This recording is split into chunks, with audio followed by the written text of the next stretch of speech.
കുന്നംകുളം തൃശൂർ സംസ്ഥാന പാതയിൽ കേച്ചേരിക്ക് സമീപം ലോറിയും മിനി പിക്കപ്പ് വാനും കൂട്ടിയിടിച്ച് 7 പേർക്ക് പരിക്കേറ്റു. വെള്ളിയാഴ്ച രാവിലെ 7 മണിയോടെയായിരുന്നു അപകടം. ശക്തമായ മഴയും പ്രതികൂല കാലാവസ്ഥയും രക്ഷാപ്രവർത്തനത്തിന് വെല്ലുവിളിയായെങ്കിലും അഗ്നിരക്ഷാസേനയും നാട്ടുകാരും ചേർന്ന് നടത്തിയ ഇടപെടലിലൂടെ വാഹനത്തിൽ കുടുങ്ങിയവരെ പുറത്തെടുക്കുകയായിരുന്നു. ഇടിയുടെ ആഘാതത്തിൽ ഇരുവാഹനങ്ങളുടെയും മുൻഭാഗം പൂർണ്ണമായും തകർന്നു. മിനി പിക്കപ്പിലുണ്ടായിരുന്നവർ വാഹനത്തിനുള്ളിൽ കുടുങ്ങിയ നിലയിലായിരുന്നു. വിവരമറിഞ്ഞെത്തിയ കുന്നംകുളത്തെ അഗ്നിരക്ഷാസേന ഏറെ നേരം പരിശ്രമിച്ച് വാഹനം വെട്ടിപ്പൊളിച്ചാണ് കുടുങ്ങിയവരെ പുറത്തെടുത്തത്. പരിക്കേറ്റ 7 പേരെയും ഉടനെ തന്നെ തൃശൂരിലെയും കുന്നംകുളത്തെയും വിവിധ ആശുപത്രികളിലേക്ക് മാറ്റി. ഇവരിൽ ഒരാളുടെ പരിക്ക് ഗുരുതരമാണ്.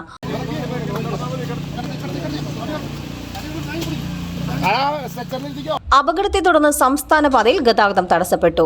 CNTV കുന്നംകുളം.